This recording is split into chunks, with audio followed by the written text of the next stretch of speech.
Hi friends, అందరికీ నమస్తే. ఆప్షన్లో vehicles lot number 159 2018 model Tata Ace mega XL.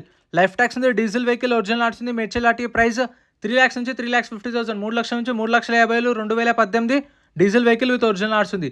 Next lot number 149 2022 model Tata Ace gold. Tax up to date ఉంది. Original arts ఉంది. RT వచ్చేసి Yadadri RTA price 4 లక్షలు చెప్పారు. ఆప్షన్ టైంలో హోల్డ్ అయిన price negotiable. Next lot number 165 2022 model Tata super carry. Tax up to date ఉంది. Fresh arts ఉంది. RT Hyderabad south RT price 3 లక్షలు. Next lot number 137 2017 model Mahindra Jeeto. Tax fitness up to date ఉంది. Original arts ఉంది. Price 2,50,000, 2,50,000. Next lot number 150 2022 model Tata Ace gold plus. Tax అయితే 2024 మార్చ్లో అయిపోయింది. RTA forms vehicle, diesel vehicle, Ibrahimpatnam RTA price 3,50,000, 350. వీటికి సంబంధించిన full video అయితే YouTube ఛానల్లో అప్లోడ్ చేశాను. చెక్అవుట్ చేయండి. ప్రైజెస్, డీటెయిల్స్, ఆప్షన్ ప్రాసెస్ అంతా కూడా ఉంది. Thank you.